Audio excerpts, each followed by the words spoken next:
Okay, Pratik and Jigar, you can start. Okay. Am I audible, everyone? Yes, Okay. yes. So, hello, everyone. Myself, Jigar Patel. Pratik and me will be the tutors for Python for this course. Okay, so I would like to inform you regarding of the topics which will be covered in this tutorial. So, number one would be installing Jupyter Notebook with Anaconda. Because many of you might not have already installed it. So Pratik will guide you to on how to install Anaconda. And number two would be we'll start by knowing the basics of Python. So we'll cover the topics like object types, strings, lists, tuples, types of numbers, operations, and much more. So Pratik will be covering the effectiveness of control flow and usefulness of functions. So yeah, so Pratik, you may take over for the installation process. Yeah, so hello everyone, my name is Pratik, and I am hoping that most of you would have already installed Anaconda, but for those who have had some difficulties or who would like to understand a bit proper procedure, um, I'll share my screen now, first of all.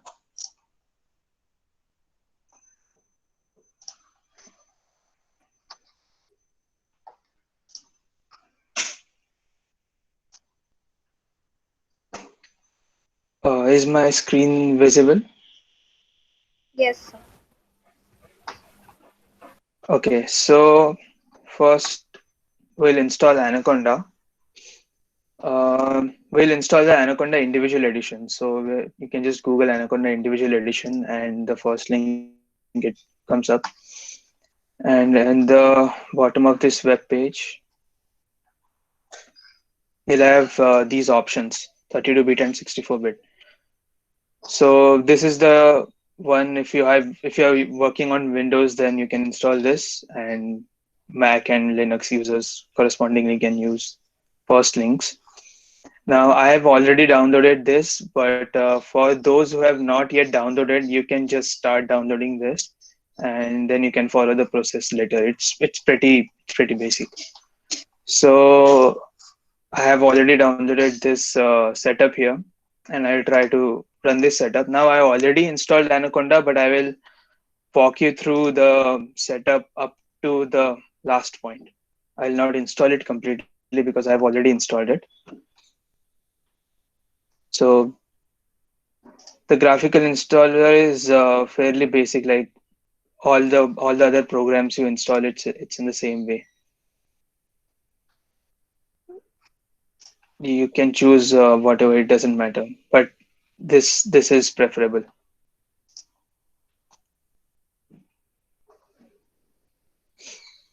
Now you can choose your destination where you want to install it, preferably C drive.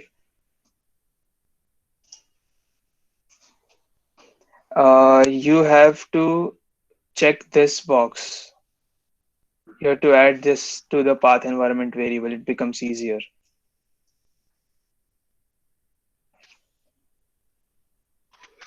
So when you click on install, it will start installing. Now I have already installed it, so I won't click on install. I'll click on cancel here right now. After you have installed Anaconda, and a shortcut will appear right here, Anaconda and Anaconda Navigator. Or else alternatively, what you can do is search for Anaconda Navigator, and you can see this app, Anaconda Navigator. When you open this app, you'll see something like this. So this is the command prompt inside Anaconda environment. This is the PowerShell prompt, and this is the Jupyter notebook that we want. Now, sometimes by default, this is not installed. Like these are not installed. So you have to click on install here. And to install specific version, it is recommended that you install the most updated one. But sometimes when you install Anaconda, it doesn't install the latest version. So you can, this update application option option is available then. So you can update it. To launch Jupyter Notebook, you have to just simply click launch here, and it will launch a Jupyter Notebook in your default browser. Alternatively, what you can do is you can open, instead of launching this Anaconda navigator and all, to quickly launch Jupyter Notebook, you can just type CMD in your search. And this command prompt is like terminal in Mac and Linux, but there is also Anaconda prompt. This is command prompt inside Anaconda environment. And so this is preferred when you want to launch Jupyter. So when you click on this, a terminal window appears, and to launch, you have to just simply type Jupyter Notebook.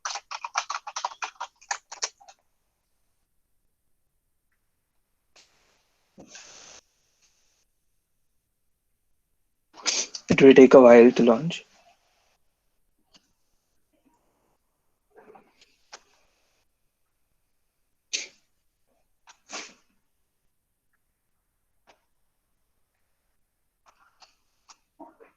So once you launch Jupyter Notebook, this is what you will see. Now you have to these are all of your folders in your file explorer. This is the root directory. So you can go to desktop and you can create a folder. Like there is an option to create a folder. I'll create a new folder just for the sake of demonstration. To rename a folder, okay. To rename a folder, you have to select it and rename. So this is a test folder. To add a new notebook, to create a new notebook, you click on new and Python 3.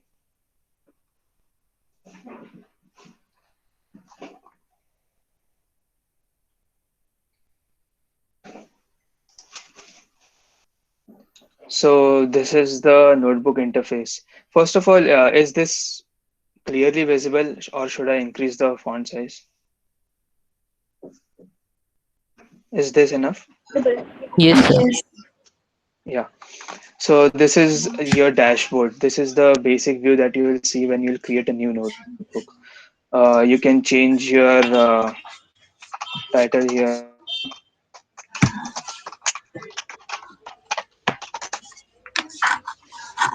I think there is a suggestion. This is Change your font size. Change it. Yeah, I did just zoom. Is it not visible now? Slightly bigger would be better. It's difficult to read. Okay. You may use This is control. better. This is better. This is 200% now. Yeah, this is better.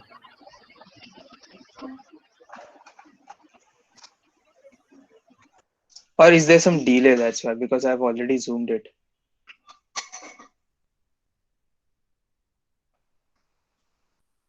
Yeah, so this is your basic command cell. Now, notice the difference here. When you click here, the cell is blue. When you go to type, it's green. So this denotes that this is the command cell. And when you click outside it, you can't type inside it. To add a new cell above or below, you have to simply press A or B.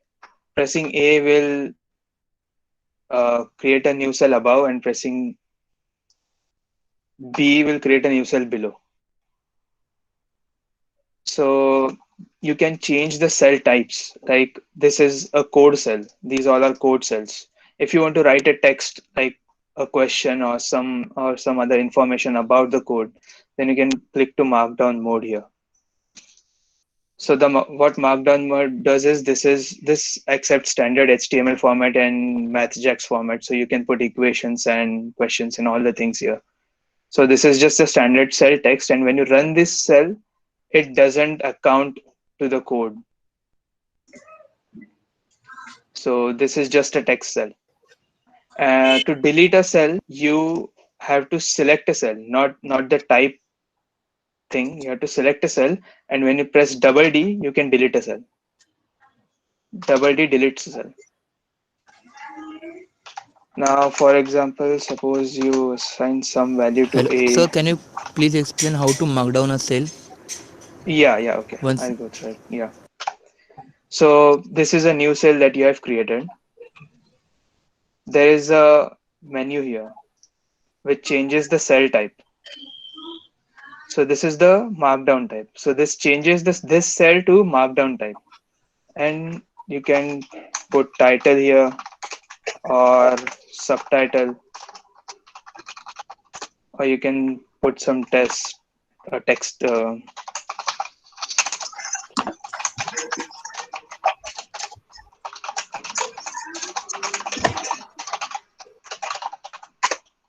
And what else? It can accept latex equation. LaTeX is supported because of math checks plugin. So sir, what is latex? okay, so this is used just to type equations. You can Google it. It's not very important. So what this delimiter does is, see, you can type equations like this, like a equals to 10 plus 12, whatever. So when you run this cell, it looks like this. But when you put it in LaTeX mode, like when you use dollar limiter, and when you type the same text, it will appear differently. See, look at the difference. This looks like an equation which you see in printed books. So HTML supports LaTeX mode. That's why in Markdown cell, you can put equations and everything. So this is something that you can explore on later. Like double dollar limiter puts it in the center of the cell, whereas single dollar puts it in line. This is not really that important. This is just something that you can learn on later. Thank you, sir. So yeah, the number of hashes change title and subtitle, and the font goes on in decreasing as you put hash. This is the standard HTML format. So to run a cell now, the basic things. Yeah, to run a cell, when you have typed this, there are multiple options. If you press Control Enter, it will just run the current cell. Now you see the 10 is printed as I've assigned A.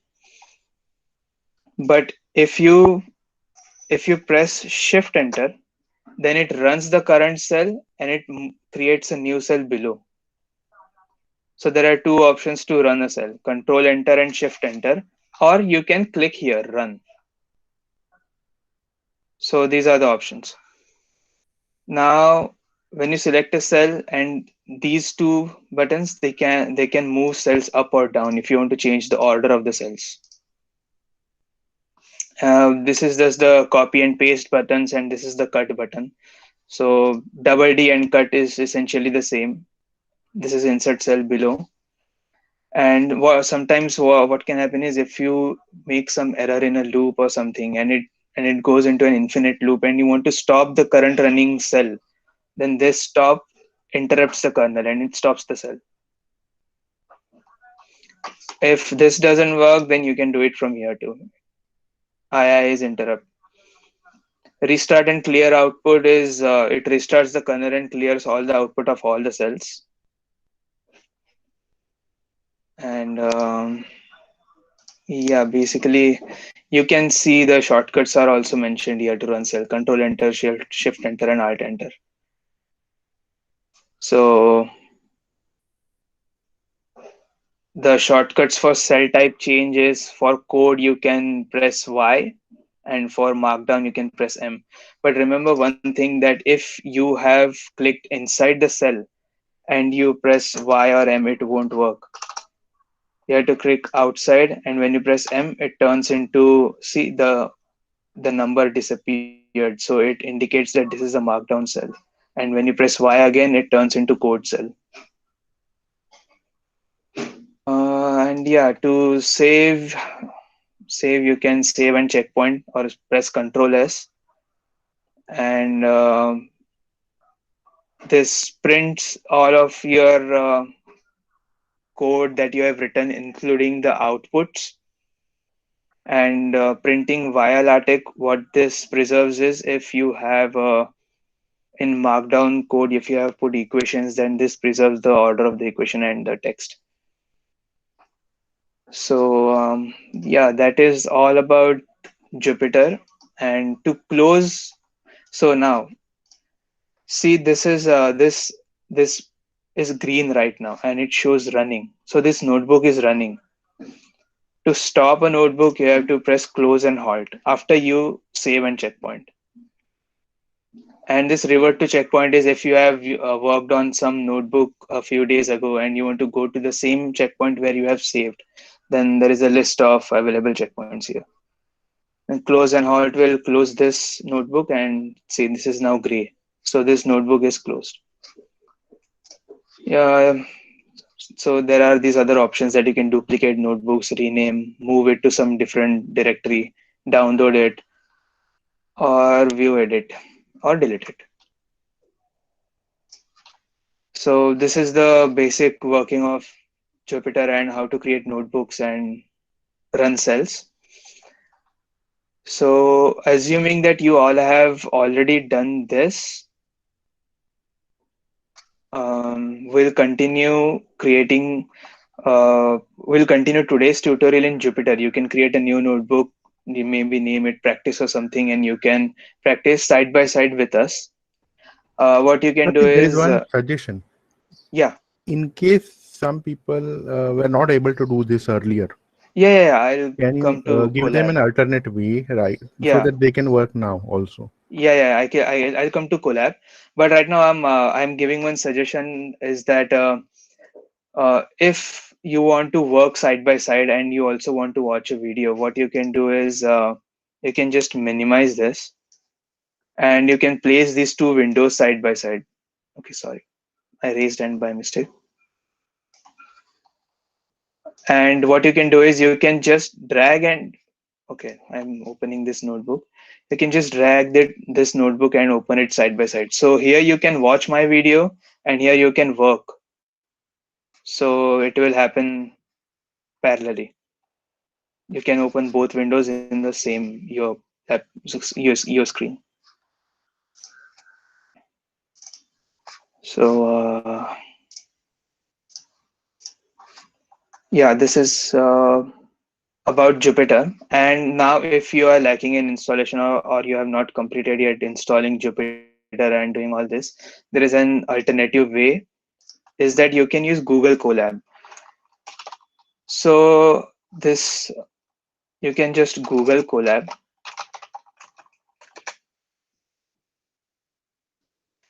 So Collaboratory is by Google and it is interactive Python notebook. It is just like Jupyter. Even the interface and everything is same. All the shortcuts will work too. So it will open like this. So it will give you access to your recent, your Google Drive, GitHub account, or you can upload a notebook which you have downloaded in your laptop before. So right now, what you can do is if you want to practice side by side, you can create a new notebook. So this is online. So you don't have to install anything or download anything. You can just go to Google Colab and do this. So this saves your file on your Google Drive, which you can download later through here, download.ipynb. When you download this and save in your local directory, you can later open the same file in Jupyter Notebook and it will work just fine because it's the same format. Here also there is code block and text blocks. Now the shortcuts here are different for code and text blocks. So to add a code or text block, you can see it's Control M B. So Control M and B creates a new cell.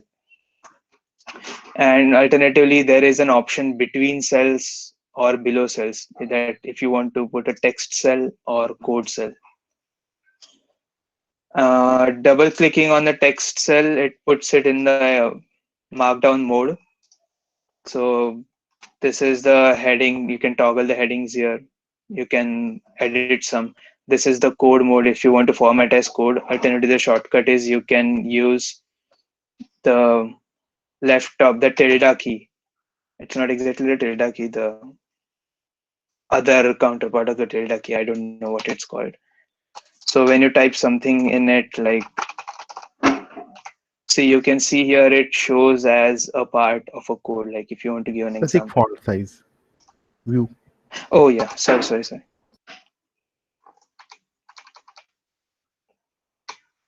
Is this okay? Yes, this is fine. Yeah. So this is the Markdown mode. It is same. Now to close the Markdown mode, this is the close Markdown editor button.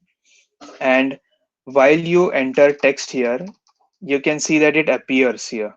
So this is your preview. This is what you will see when you close the Markdown window. So this divider this is your editor and this is your preview. So there is some differences, some user interface differences in Jupyter and Collab. And so yeah, this is it. So you can work on Collab right now or Jupyter, whatever you prefer. Some people would prefer Collab as they can continue working on different devices. If you're working on laptop and you work on this Collab file and you close it, you can later log in to your PC and continue working there because this is cloud based. So yeah, this is it. If anyone have any questions about installing and all this, you can ask now. Do we have to use Collab or Jupyter, or are we free to use any other IDE if you want? You are free to use any other IDE, but the thing is, if you use Spider or Visual Studios, you have to configure it to open IPYNB file formats. If you are familiar how to do it, you can do it. You are free to do it. But for our summer school purposes, we'll be mainly using Jupyter or Collab. Okay, sir. Thank you.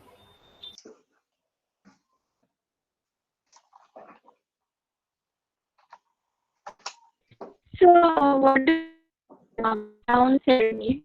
Upsell me? Sorry, your voice is breaking. Can you repeat? Upsell me. I still cannot I make think out. she's asking what is Markdown cell mean? The Okay, format. so See, I think for about format, you can talk a bit later. When you talk about documentation part, you yeah, may start talking about coding and yeah, all these exactly. things. You can talk a bit later. Yeah. So while we walk you through the tutorial that we have shared, we'll also talk about how we use the Markdown mode to create documentation and create tutorials. So you'll understand it later.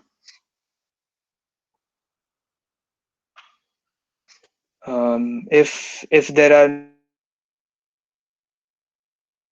no Jigar to take over and start with the basics. Okay, I'll continue with the basics. Yeah, I'll First of all, stop sharing. thank you, Pratik, for demonstrating how to install Anaconda and give a brief intro on how to open .ipynb file. If there are any issues in your download or whatever the trouble is in your installation, you can follow this tutorial in Google Colab. So yes, it would be advisable if you follow the tutorial with me and Pratik. You may start by opening a new notebook in either Jupyter or Colab, and feel free to explore your code with different variables or strings or to grasp a better understanding. I will start with the basics of Python. So as far as I am aware, many of you have, I think, already gone through that IAPT tutorial posted in Google Classroom. So today we'll have a look into more similar matters, and that is for a brief revision and a firm understanding on basics of Python. So am I going too fast or too slow? Just let me know, please. Jigar, you can start discussing your content. Okay. So, yes. So, okay. Before we talk about the object types and much more, we'll start by learning the importance of comments and outputs. So basically, okay, wait, let me share my screen.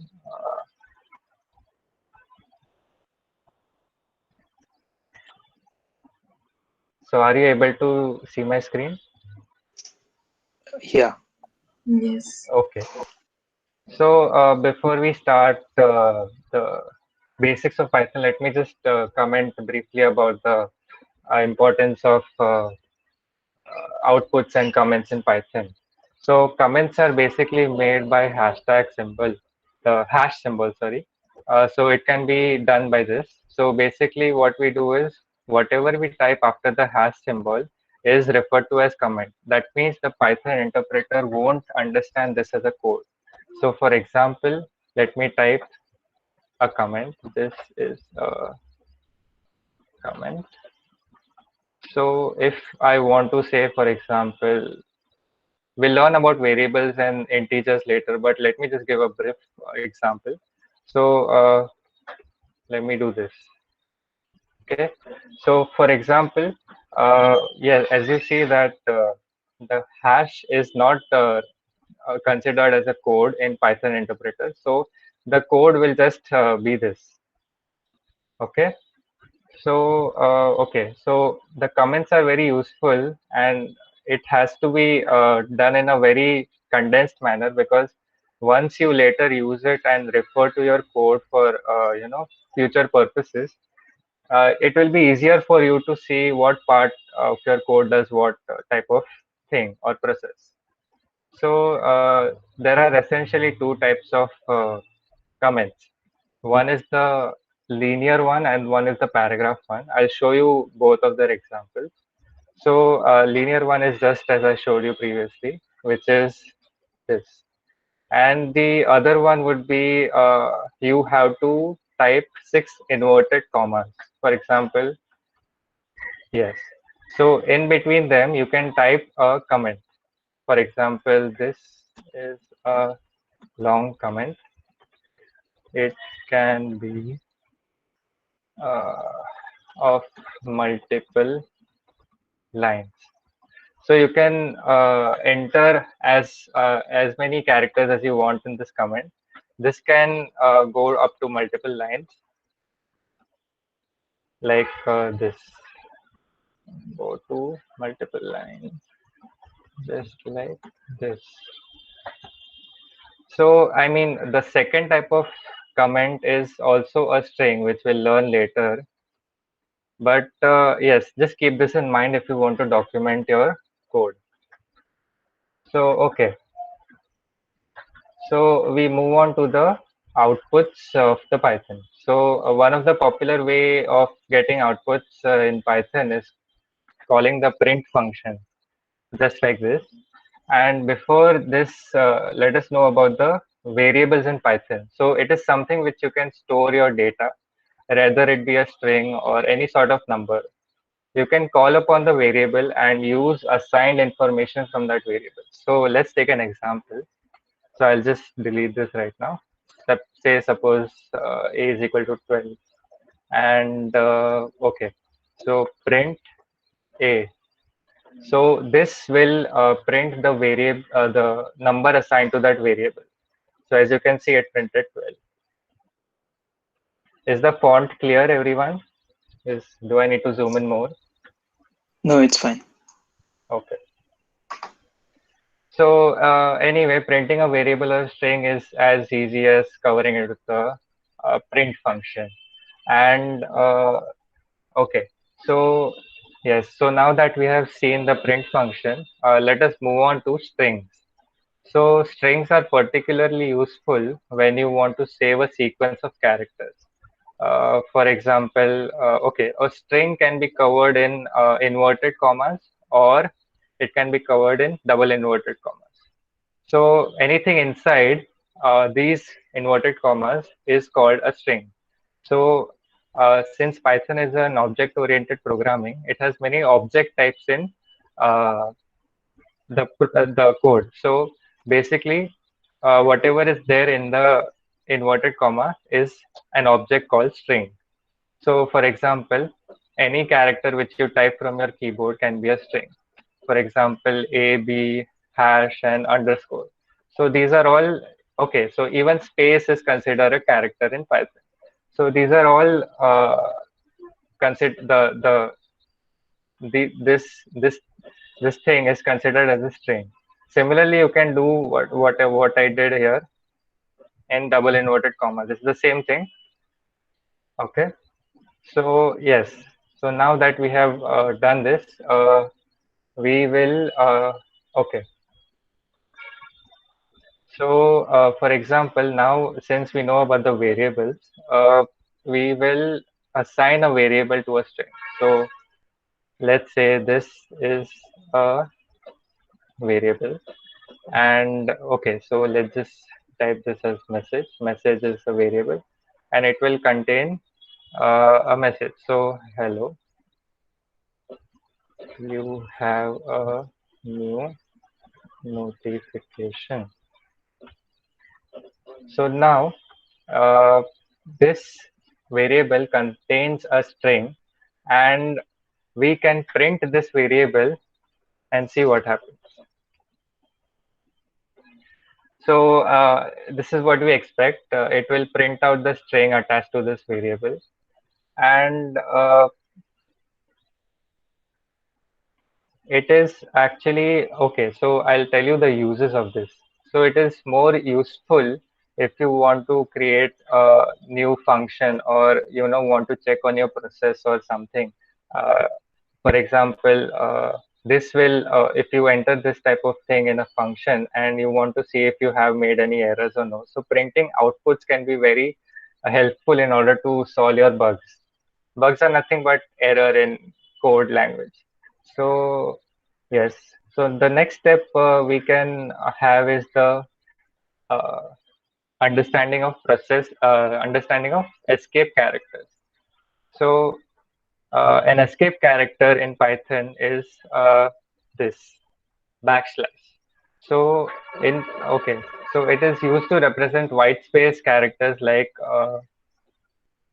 /t or /n, but this should be noted in a string. So for example, I have the new message called this is a course. Now if I type \n, that means a new line. So anything I type after the \n is entered in a new line. That means this is the second course. So now if I print this message, this is what you get. Similarly, you can do for tab. So if the message contains tab, so for example, course name, now a colon, and then I use \t and enter the name of the course, that is IAPT Computational Physics. So now if I print this message, this happens. So it tries, I mean, it's similar to do pressing tab on your keyboard, and this is what happens. So yeah, so it does that, and okay. So all that is done. If you have any doubts, please let me know on these kind of things. So I'll move on to formatted strings later on. So if you have any doubts from what I taught, let me know right now. Yeah, I have one issue. Hello, can Yes, you hear me? yes, yes. I'm in this Collab. Now, how do I get this? You have this in one, in two, in three. What do you call it? Command line. That is input. Yes. Yeah, input. So how do I get that? Because when I just type in whatever I'm having, Hmm. uh, I press code, so I got one line. But is that an input line or is it just a line? I don't know because it's not running. Okay, so in Collab you won't see this in IN1 and IN2. Those Yeah, are yeah. just in Jupyter environment. So in Collab, how you can guess is if if the Wait, just cell a is a second. bit dark. I'll just share my screen if it will. And Yeah, there will that be will a be better. triangular button to run. Yeah, but Just a it's not second. Let running. me. I'll just share my screen. Wait a second.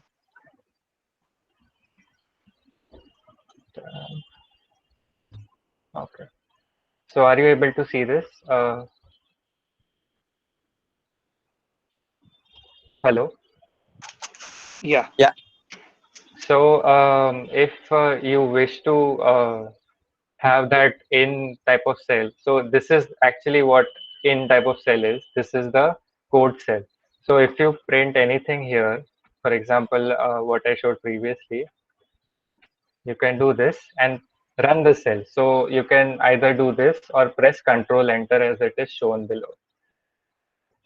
So it will do the similar thing, and it will take some time because this is based on cloud server.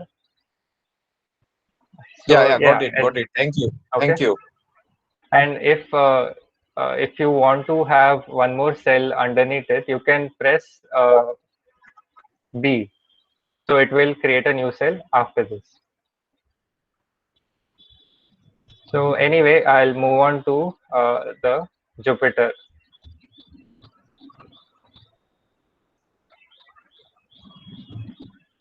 Hello, sir. Yes. So don't we need to specify the variable type before declaring them?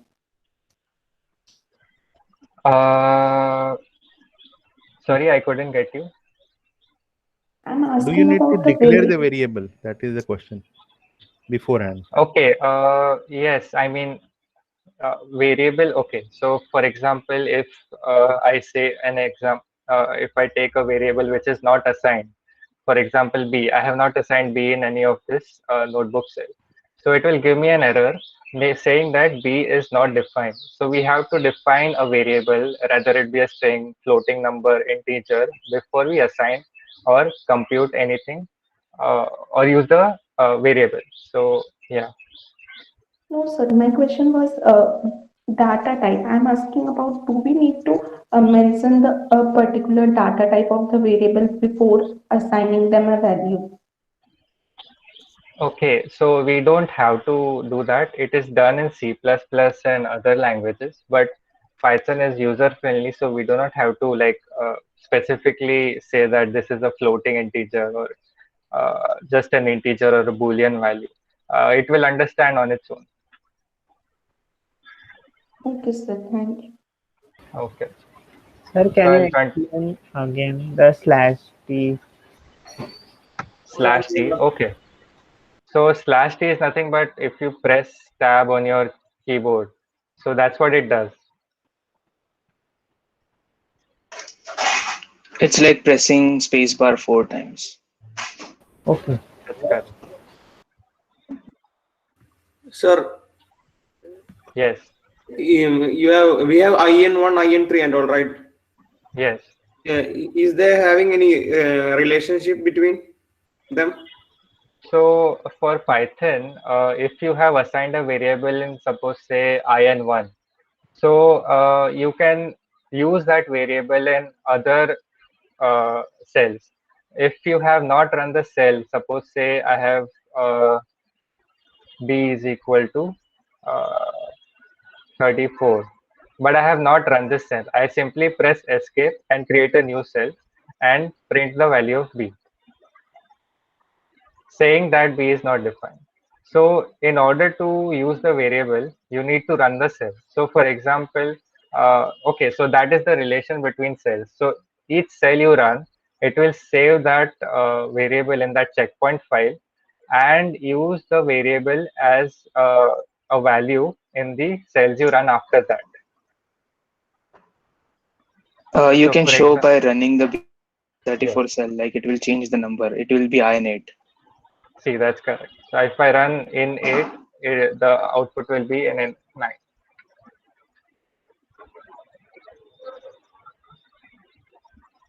Okay, if you guys don't have any doubts, I'll proceed further. Okay, Sir, so yes, I didn't get what you said right now. So, okay, whatever cell input I give, for example, rather it be C is equal to some Boolean value which is true. Okay, we'll learn this later, just in case. So now if I run this cell and now I create a cell above it and uh, print the C value, it will print true. So whatever cells you run before this, it will check for the variables whether the variable is present in the previous cell which is run. Okay, sir. Okay. Okay. Thank you. So No, I will. 1 minute. I didn't Yes. get it. Your input cell 10 you have labeled C equal to true, Huh. and then in 11 it is printing C. That's correct. But if it was C equal to true in 11, will it accept it in 10? It won't. So the No, sir. next It input actually. it will take the previous values. No, it depends on what cell you run before In this. fact, I don't know why your 11 and 10 sequence is inverted. Because No, it that is. matters when you run the cell. So these numbers just So represent now the. Jigar, just create two more cells, 11 and 12 without running. First create two cells, Okay. 12 and 13. Okay. So here, Right. here you give print output. Here you give print output. Okay. No, not C. Just use new variable. Completely D equal print D. Just say print D. Okay. And now in the next cell, you declare D equal to say 10 or something like that. Okay.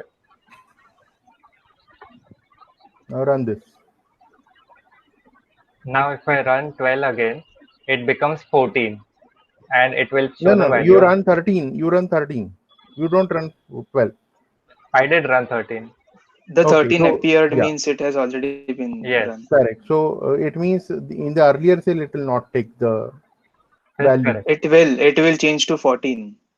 Yes. So it So becomes now if afterwards. I. It will not take Okay, in the now earlier cell. if you say print D in 12, it will automatically become 14. Yes. Yeah. Okay, that's how your Just like sequence this. got. Yeah. Okay, fine. Okay. Yes. So we'll head on to formatted strings.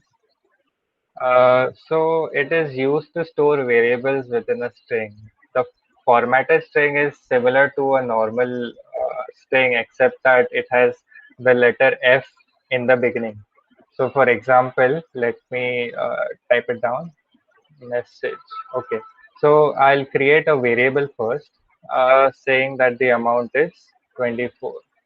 And suppose, say, for example, I type a message which is a string, but now it is a formatted string. So I'll put F in the beginning of the string and uh, display the message as follows. So Ram has, say, suppose the value of tomatoes. So I can input the amount here, and once I print this message, uh, the following will be displayed. So Ram has 24 tomatoes. So whatever is there in this curly brackets may or may not be an variable. So if it is a variable, it will take the assigned number from the variable and print as a message.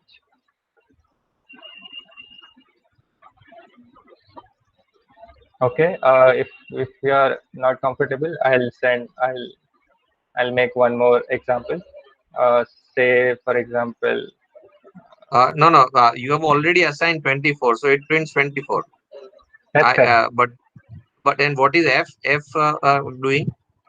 F stands for formatted string. Okay. So formatted string is So this nothing but. amount is a formatted string. No, the amount is a And variable. it The has to. string is a formatted string. So it can include variable. So the curly bracket shows that you are including that variable, right? That's correct. So whatever is there in the Okay. curly bracket is uh, like it can be a variable or a Boolean value or anything. Okay. Okay. Okay. So I'll take one more example and then we'll move on. Say suppose okay, so I'll use the amount variable again, but assign a different number. Suppose say 2,300. So okay, so the message would be this soda can would cost us. Okay, yeah, I forgot to put the F in the beginning, and okay, so cost us this many amount of dollars or say rupees. So INR. So once I print this message, it will take the variable, the amount assigned to that variable and print here. Now, if you want to, the space between INR and amount, you can do that, and it will create a space here. Okay. So now we move on to slicing of the string. Sir, hello Yes. sir. Yes. If we run the same string like mlg equals to same string without f, will this work? Same thing without the curly brackets. Without the f, without the writing Right. We'll try f, this without out. writing f. This is what it will print. So it won't Okay, what? actually, it Okay, yeah, it won't actually detect the curly bracket if you don't have f in the beginning. okay. So if gives an advantage to involve a variable within the That's curly correct. bracket, is Yes. that it? Yes. Okay, okay, sir, got it. Okay. Okay. So yes, now we move on to slicing of a string. Well, it is, I think, better to give an example of string slicing. Say, suppose one more variable that is called string is now being assigned this value. This movie called Tenet is amazing. So this is some random string, and it is assigned to a variable called string. Now, in order to slice the string, we provide the integer locations of the characters in a square bracket. So, taking the above string into consideration, we use the following code. So, okay, print string. Now, square brackets, and uh, okay, so this will give you an output which has the first 5 characters missing. A character is anything you type in the string. So the first 5 characters would be T, H, I, S, and space. So all this would be missing. The colon represents the between part. So for example, I have written here 5. So it will print everything from the index 5 to the end because I have not assigned anything. I have not said anything after the colon. So if I say something like 7, so it will print anything between index 5 and index 7. So typically index values start from 0. So T has the index value 0, H has the index value 1, I has the index value 2, S has the index value 3, and this as 4. And now if I say index value 5, print anything from index value 5 to 7 or say 5 to the end. So it will do what it will do is print from I, S, everything up to the full stop. So let me just run this cell, and this is what we expect. So if you want to do some loop type, calculation, so it might be useful, and we'll later on see how it is maybe useful in functions and other things. So yes, so this is an example of string slicing. Okay, so if you have any questions regarding this, please let me know right now. Sir, excuse me. Yes. Sir, actually, I have doubt regarding the previous cell. Actually, I cannot able to know that why that amount was not printed. I didn't understand. Without F. No, no, yes, yes. The output was only amount, but not value that 2300. Yes. So if you don't have F before any string you enter, it will consider this as a normal string. So if you have F before the string, it will consider the curly brackets, and whatever is inside the curly brackets is your variable or any type of object, any object type in Python. Uh, is it clear? Yes, sir. Understood. Thank you, sir. Okay. So yes, So, yes. in line 19, shouldn't it print from S? Because the fourth letter is I, right? No, the index value starts from 0. So T has the index value 0. For example, okay, so if I do this, it will only print T, right? Yeah. So the index value starts from 0 all the way up to the end. I don't know what that end is, but if you want to print the last character, which is the full stop, you can simply go -1. So this will print full stop. So if you want to begin from the end, just put the minus sign uh, before the integer, the index value. Okay, Okay. okay. Actually, sir, like she was asking, like, is I is the fourth letter, but actually space is also considered as one string That's correct. value. So fifth letter would be I. That's correct. Thank you so much. Yeah, that was the doubt. Okay. Okay. So I'll move on to the next thing. So, can you please explain this string thing again, please? What part of string thing? The formatted string or? Specifically the 5.5 part. Okay. So okay. So if this fine. So this is the index value. Whatever you type inside the square brackets is your index value. So colon only represents values between the first index value, that is 5, or the last index value. So for example, this. Uh, so now this square bracket, what it does is print everything in between 5, index 5, including index 5, up to index -1. That is your last thing, but it won't include the last thing, which is your full stop.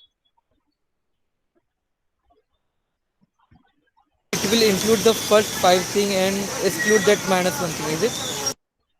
Yes, it will include everything after the uh, fourth character, that is including fifth index value character. And also why the string is in double quote. Uh, Before Uh, whatever string we have discussed, they are all in single quote. okay, it need not matter if you have double quotes here, single quotes. But only thing is that I have also included a this single inverted commas for this movie title. So in order to avoid this, what you can do is backslash and use backslash. So it will it will now consider this as a single inverted comma in a string. So it will be the same thing. I've just Okay, used full double stop. inverted comma to avoid that backslash thing. So you'll Hello, learn sir. this later. I'll explain it in a bit detail about the backslash and the importance of single inverted commas in a string. Hello, sir. Yes, yes. Sir, I have a doubt. If we want to print, slice the string from back side, then we have to write -1 and colon -3 or -5 till wherever we want. Like that. That's correct. So if you want to only say you want the last 5 characters, so you can do this. So let me just see what it gives. Yes. So it will give you the last character. So like for example, in this case, uh, this is 1, 2, 3. Okay, wait. Let me just remove the marker. This is 1, 2, 3, 4, 5, and 6. Since I have written -6, it will start from A because the index value of -6 is before A. Did you get it? Hello, sir. I have a doubt. Can I ask? Yes, yes. Okay, because of the close bracket, you have write 5, so it start from I. Okay, because of the close bracket. If I want to use open bracket, then I can't use y. Is there any reason? That's what I mean. Python syntax is built like that. I mean, it won't help if you have curly brackets. For example, if you uh, want to do this, that's what you say, right? So it will just give invalid syntax because Python would not I mean, consider this as uh, Okay, okay, whatever the right. value, Thank index you. value you assign. Okay, thank you. Okay. Okay. Hello, sir. So, Yes.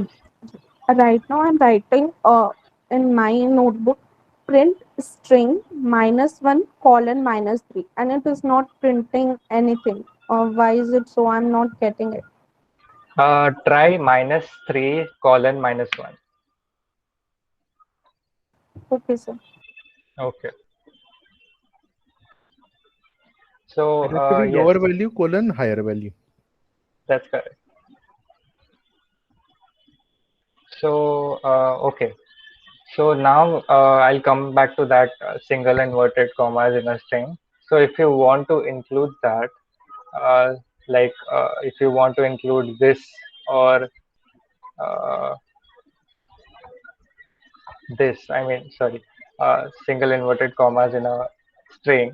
So what you can do is say, okay, wait, sorry, uh, yes, print this. So I have started the string with single inverted commas, and now I will include a single inverted comma in my string. So how can I do this? If you want to do this, you can simply use this backslash and press the single inverted comma and go on with this. So my book. So what this will do is print this. Oh, sorry, my book. So it will not give an error if you have a backslash inverted comma in your string. But if you have, for example, no backslash here, it won't. Okay, so the string will only be this much, and this would be an invalid syntax. So as you can see, that's what we expect. So one more easier way to avoid is use double inverted commas, just like this. So we don't have to use that backslash in order to enter this single inverted comma.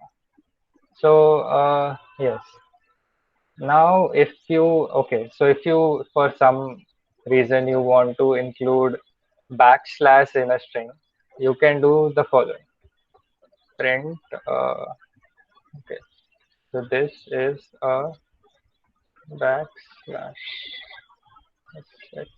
HAL.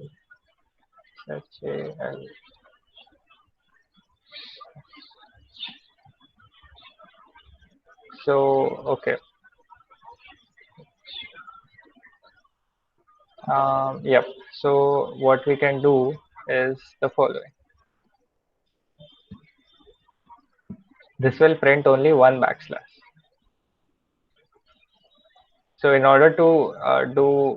uh, in order to enter an escape character, which is your backslash in a string, you need to type an escape character before that. Everyone understood? Sir, I have a doubt. Yes. In 25, if it is written in string 5 colon means sir, I want to do that like 8 colon minus 5. Okay, sir. Uh, Yes, sir. Okay, sir. That was a doubt. Thank you, sir. okay, okay.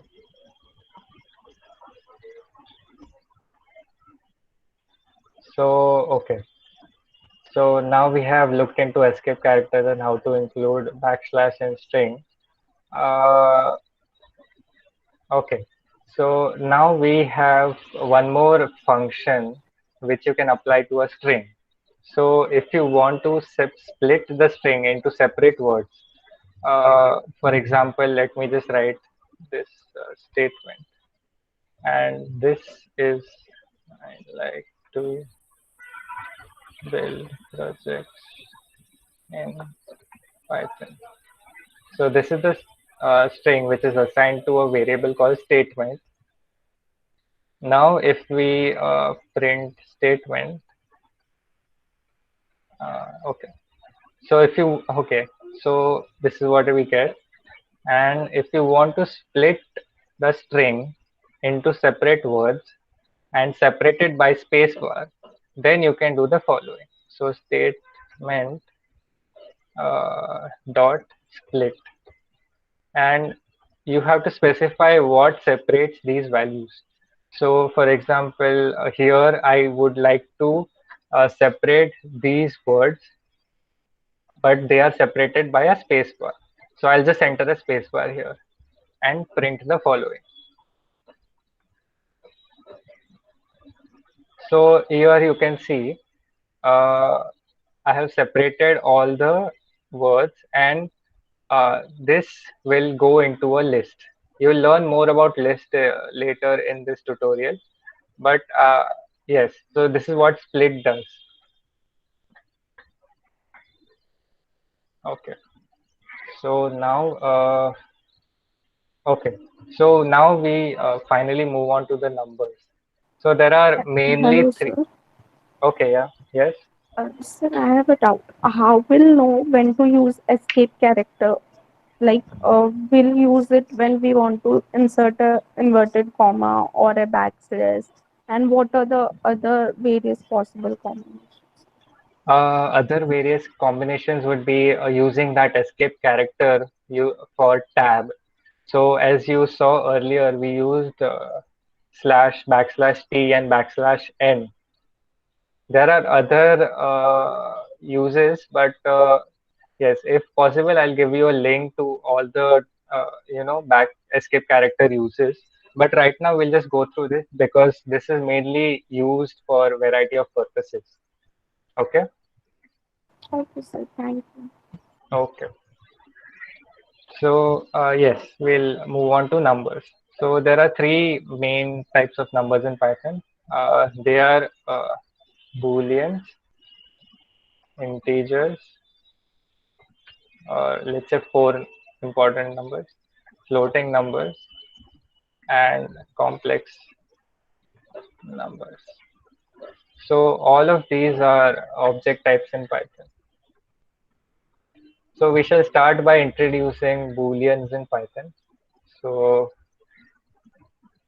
Booleans. Uh, so Booleans essentially hold two values, that is either true or false. So this can be useful if you are checking some condition, whether the condition is true or not.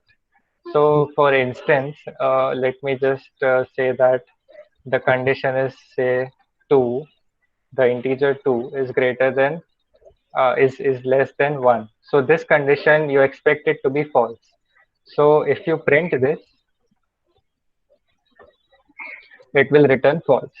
So these are kind of this helps you to identify the control flow, which will later learn and in functions as well as future tutorial videos. So if okay, so since yes, okay, so it is. So if you have any doubts regarding booleans, please let me know right now.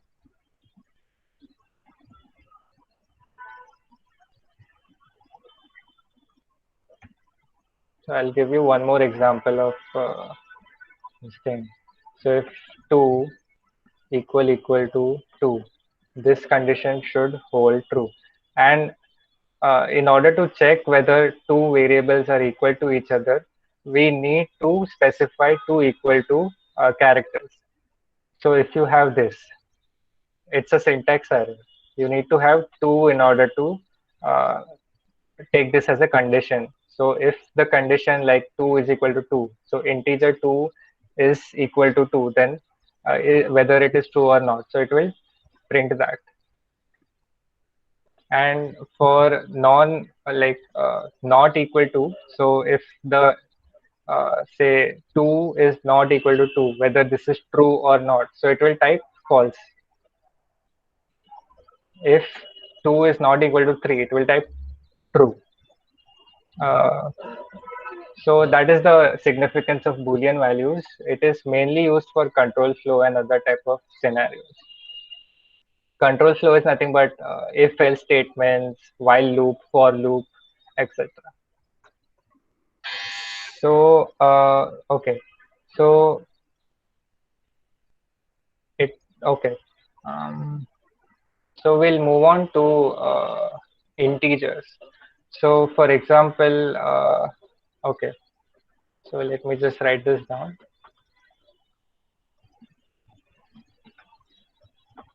So integer is nothing but object type in Python having no decimal values.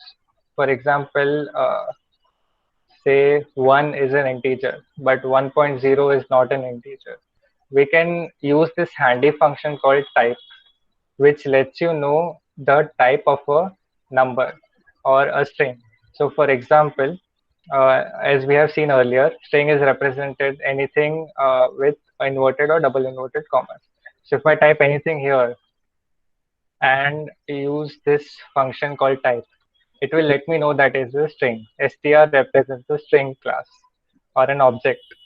So So now you if can now also use this type MSG because MSG is already defined. right, so type MSG is also a string.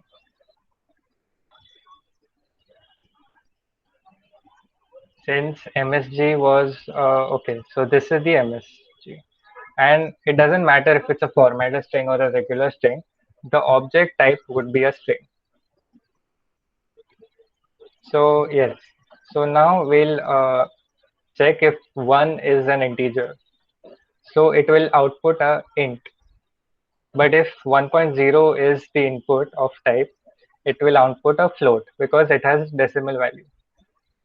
So anything like if you put a dot after some integer value, then it will automatically represent that as a float. Okay, but yes, now we'll talk about the operations and like multiplication, division, addition, subtraction, and integers. So for example, say a is equal to say 12 and b is equal to say 3. So in order to add numbers, you just have to do a plus b. They will give you 15. If you want to multiply, you just add a star mark. So that will give you 36. And if you want to now subtract, you just have to use the minus symbol in your keyboard. So a minus b would be 9. Okay. So if you want to have a division calculation, so you just simply do a by b, which will give you 4, but it would be a floating number. So if you want to convert this into a floating number, simply use the int method. So int method is nothing but int and brackets. Put a by b inside the bracket and close the brackets. So this will give you 4 instead of 4.0. Okay. So yes. Now we will. Okay. So we have. We'll do one more thing. B by a. This will give you 0.25 because the answer would be 1 by 4. And now if we press int, let's see what we get. So we get 0. So int is nothing but if you have a value, say for example 6.75, okay, and now you use int, sorry, 6.75 int method on this number, you will get 6. So what int function does is it looks for the lowest integer from the integer given. So here 6.75, the lowest integer would be, like the closest lowest integer would be 6. So that's what it outputs. Similarly for int say minus 5.6. So here you have to look in the other way. So minus 5.6, the closest, the closest highest, I mean, after the 0, the highest value would be 5. So minus 5, sorry. So that's what it outputs. So it centers around 0. Okay. So yes. So now, okay. There is one more function called the function. Let me just. Hello, sir. Sir, it doesn't work like 0.6, so it should go 6 minus 6. 0.6 should go to. Like it's 5 minus 5.6, so it should be round up to minus 6, like a normal math. It doesn't work like that.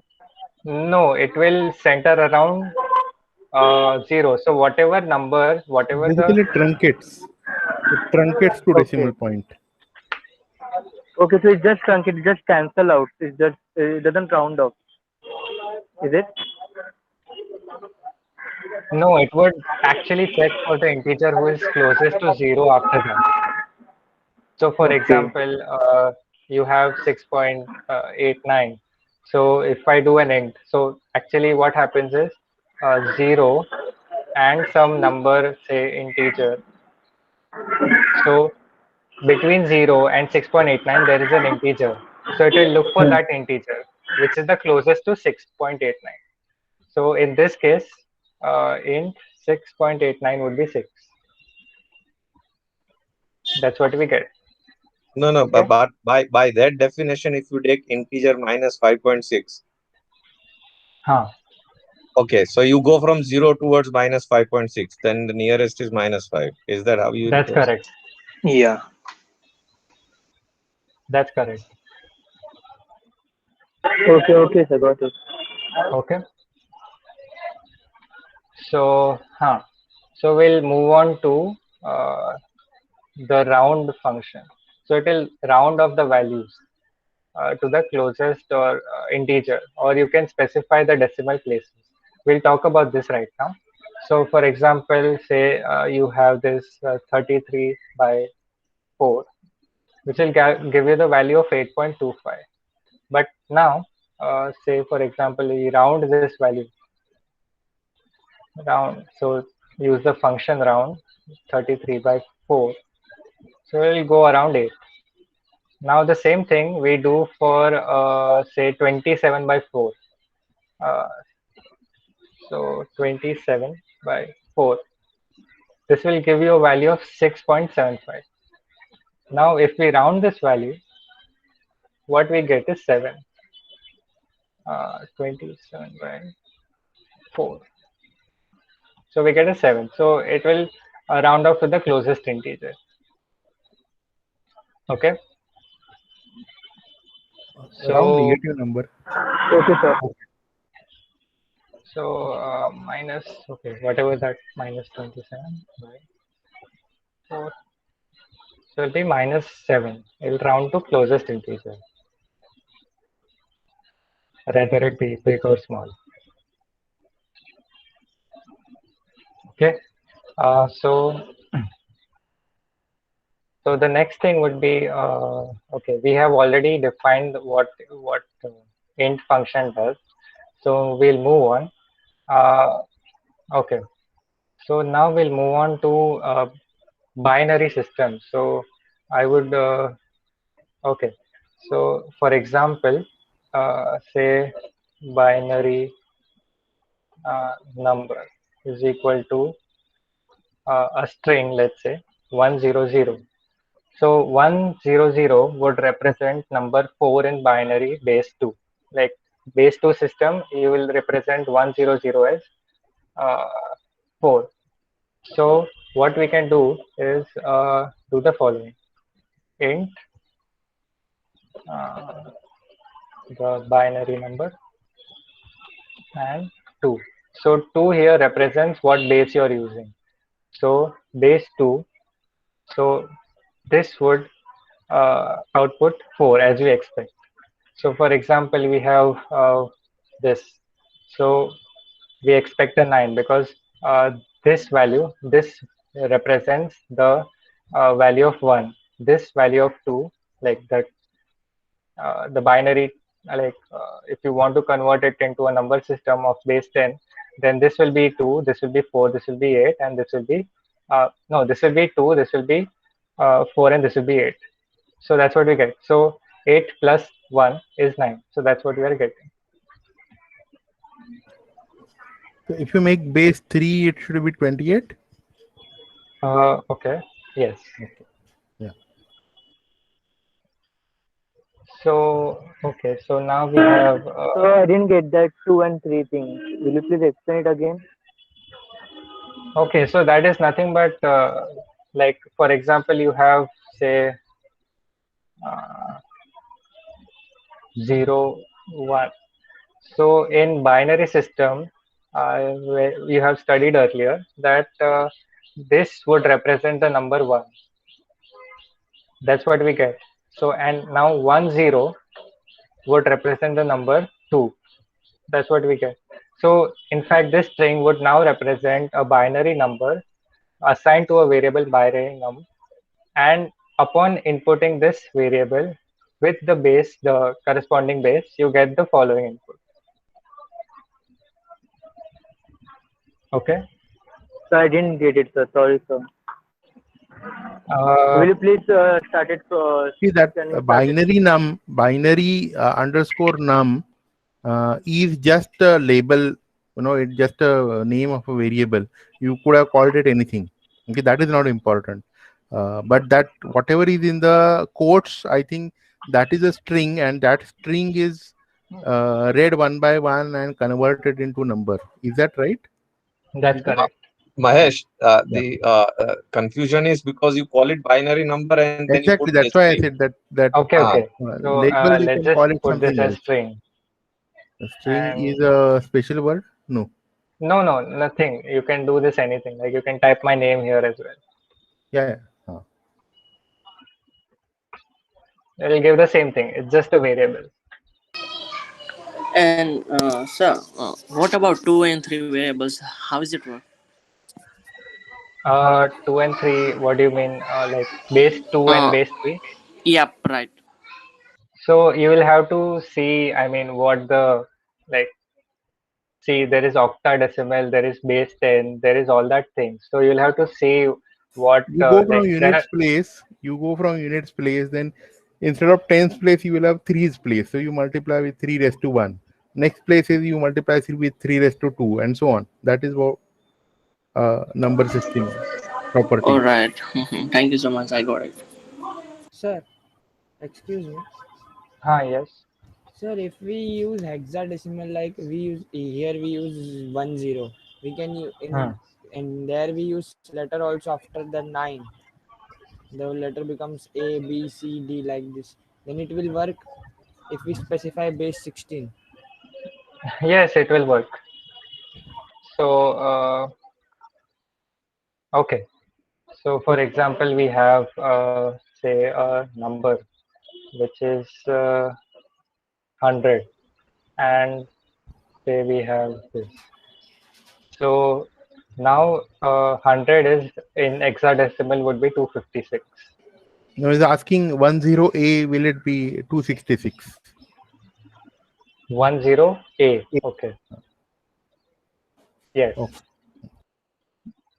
I think A and A both work fine. It shouldn't matter that A is capital or A is small. They both input, they both output the same value. So, Listen, okay.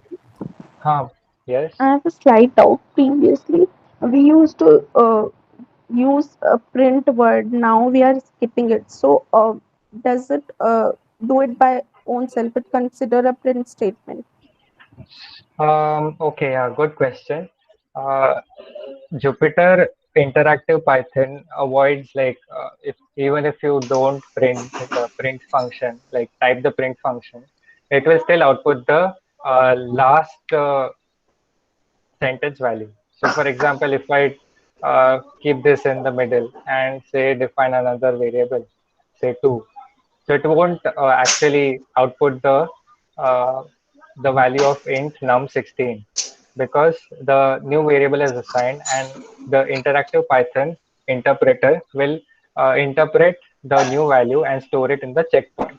So it won't actually output the value of this thing. So now if I erase that new variable assigned, it will output the value. It will be the same thing as print function. Okay. Okay, sir. Thank. This is also the difference in Jupyter Notebook and other IDEs. Someone was asking if they can use other IDE. You'll have to type print every time, but in Jupyter and Collab, you won't have to type print. Yeah. So if you're working with Python files, then I think that would be uh, like it won't actually output uh, the desired output without a print function. So okay, so I think the time is really less right now. So I'll just rush a little. Okay. So okay, so we'll move on to floating integers. Multiplication, division, addition, and subtraction are the same thing in floating integers. And similarly to int function, there is a float option. And okay, so this will suppose say for example we input a string. So 123.4 will now be a floating number, which you can like use it in operations and other things. So for example, this. So 123.4 plus 12 would give you 133.4. Same thing for multiplication, you can do this. And other things would be okay. So since all the operations are same as integers in floating as well as in imaginary numbers, I'll just show you an example of one example of each of the operations. So for example, in imaginary numbers, you can define the number as im is equal to d plus phi j. So now this is an imaginary number. If you type im, it's a complex number. So if you have, okay, so for example, phi star j, so phi times j, it won't recognize because j is not defined. That's the thing. So if you want to consider an imaginary number and you want to take the object type, then you have to say, you don't have to define anything. I mean, you don't have to put the star before the j. And j is nothing but square root of -1. So yeah, so basically, okay. So since we defined that, adding and subtracting imaginary numbers, for example, adding say 3 plus 5j, okay, 3 plus 5j, and some 2 plus 3j. You expect 2 plus 5, 2 plus 3 plus 2, that is 5, and 5 plus 3, that is 8. Same thing for division and multiplication. Division of two complex numbers is done by rationalization. You divide the conjugate of the denominator and multiply with the conjugate of denominator. For example, say I use the same example, okay? Use the same example and control V, do this. So, I mean, the result is kind of very complicated, but you get the same thing by multiplying and dividing by 2 minus 3j. So, I mean, that's how we solve divisions for imaginary numbers. So anyway, print, okay. So since we have done this, so all of these examples are somewhat from the IAPT tutorial. I think you're free to take any examples. It is best if you experiment with your code. If you have any difficulties or facing few errors, we'll help you in the best way possible. So you can post your doubts in WhatsApp group or IAPT participants group. Okay. So anyway, this will be, okay, we'll move on to power. So power is nothing but if you want 2 raised to 6. So this is not what you do this. So it will be 64. Similarly, if you want to have, suppose say, E is equal to some 2.714 and alpha, so AL equal to 3. So E raised to alpha would give you the following thing. So 2.714 raised to 3 would be 19.9. And one more effective way is to round the decimal values. So you can do this by using the round function again. And after a comma, define at what decimal points you want to round it. For example, I'm good enough with a decimal place, 3 decimal places. So I'll just do this. So round off the value to 991. Okay. So okay. So and you basically, can do the other way also, alpha raised to E. Yes, we can do that as well. But you need to like switch places. This is what we get. But should round not get you 20?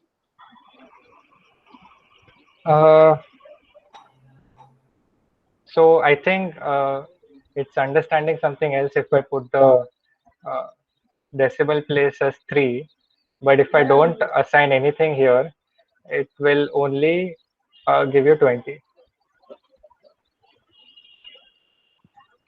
So I'll check into it later. I'm not sure what the issue is, because if I define I think that, it is giving total I number think of when you say, significant digits. Or I think when you say 3, it rounds off after 3 digits. But if you say only round, it rounds off after decimal. okay. Yeah, that is the case. Yes. No, but when you say 3, it should give 3 decimal places. Yeah, it gave 0.991. No, look at here, alpha raised to E.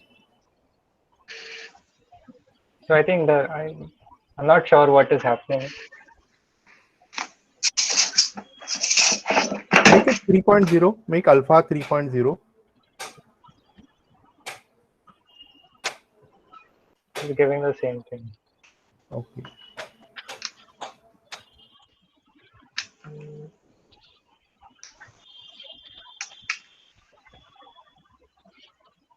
Okay, so fine. We'll move on to tuples and list.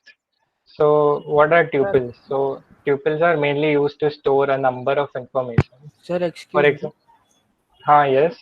Sir, when I tried that 2 *6, it doesn't give me output. It just Yes, add sir. an extra I cell. too. I too didn't get it. I'm not getting your doubt. You get 2 *6 then.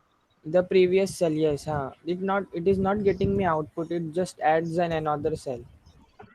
So can you do print 2 *6? Yes, sir, wait. Sir, actually, I don't getting 92 cell output. Cell 92. Yes, sir. What is the issue? Yes, sir. Still Sir, not. actually I typed. Sir आपने जैसा type किया वैसे मैंने type किया पर मेरे को output नहीं आ रहा है. अच्छा, आप जुपिटर यूज कर रहे हो ना? Yes sir. ठीक है. I mean, so I'll look into this issue later since we are running out. 1 minute. The last one, the print round, it should be E double star alpha, not alpha double star E. No, I just exchanged the values you can do this.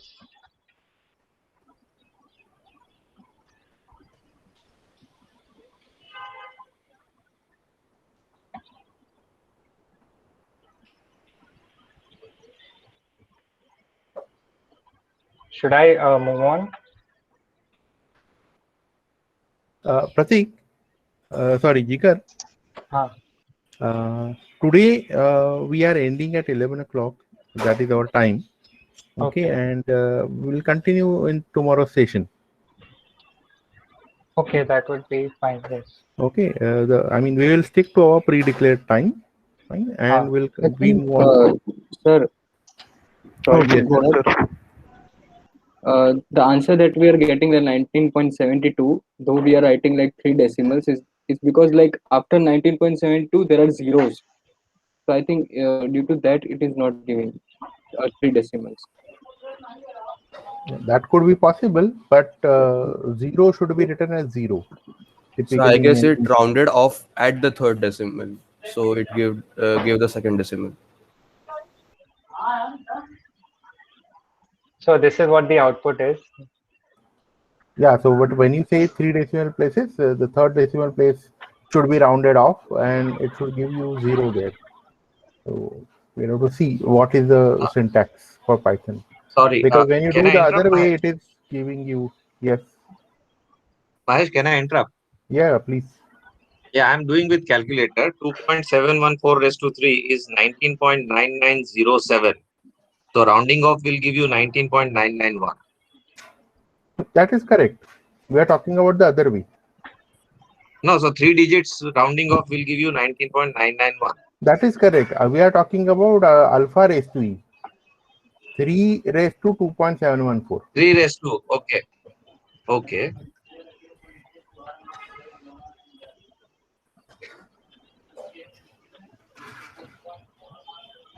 Jigar, maybe put print around the instead of 3 decimal places, put 5. Let's see if the 0 is printed. Put 4. Oh,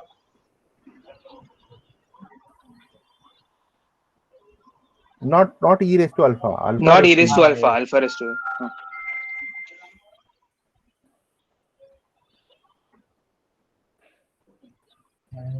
Now 4 decimal places. okay. Yeah. Okay, see now 0 is printed. Put 4. Oh, 0 Yeah, is then not 0 printed. is It should print. 0 is skipped. Yes, 0 is skipped. Okay. We'll have to look into this. Why 0 is not printed? If we want 0, we might have to add something. I guess, yeah. So I think we'll stop this lecture because the time has run out. Okay. There is one question by Divyanshi. In imaginary number, can you use I instead of J? Or is it a syntax? It is the syntax. For example, if say 6i, this is an invalid syntax. And Because if I is used for control flows and it is not accepted by Python. that's correct. So normally, like we'll learn this later, but for I in range something, say 9, so print I. So like normally we use I as an element for range 9. So we get the following output. So we'll learn this later. Don't worry. I'm just saying that I is normally used for control flow like for loop, if else statement, while loop, etc. Sir, Yeah, I think I is labeled more for integers. Yes. sir, excuse me, I have last doubt, I think. Huh. Sir, in the slicing of string, I get an error. I perform the same that you have performed. It shows that attribute error. str object has no attribute split. What cell are we talking about? Uh, uh, you did that print statement split. Splitting of strings. Yes, splitting. Okay, okay. Splitting. Okay, yeah. Yes. So what about it? What error are you getting? It is getting me attribute error. str object has no attribute split. str attribute has no can okay, so have you tried to check your spelling of split, split, because it may give error if the spelling is incorrect, like for example sit. So str object has no attribute sit, so try checking the error. It should spell split. Okay, sir, I will do. Thank you, sir. Okay. Okay. Any other doubts, or we can end this session?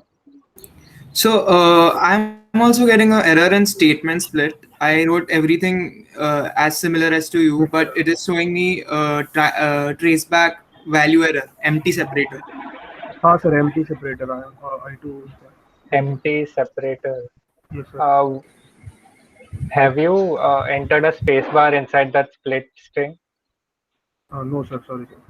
Yeah, you No. have to put space bar. Yes. You Try can putting put that. any I did. limit actually, space bar, comma, dot, or hyphen, but it has Ah. there has to be something. Okay, I okay, got so good. The output came. Yes sir, I got output. So for example, if you want the separator to be underscore, then let me just edit this thing. And okay, run this cell, and the split would be like the separator would be underscore. It will print the same thing. So, Okay. sir, it is like wherever it will encounter an underscore, it will treat the next characters as a different list. Element of a list. Yes. Yeah, Yes. yeah, exactly. Sir, where can we access all the functions? Like, what are the different type of functions available? How can we access that? You require a link to it. We can send you after this tutorial. The file we have sent you, the IAPT tutorial one, there are links of all the documentation in that. You can refer to Yes. that too. Yes. Okay, sir. Thank Okay. So we'll end this tutorial. Thank you, everyone. Yeah. Thank you, Jigar. And thank you, Pratik. Okay, sir. We'll all meet in the afternoon session. Okay. Okay. Okay. Chalo.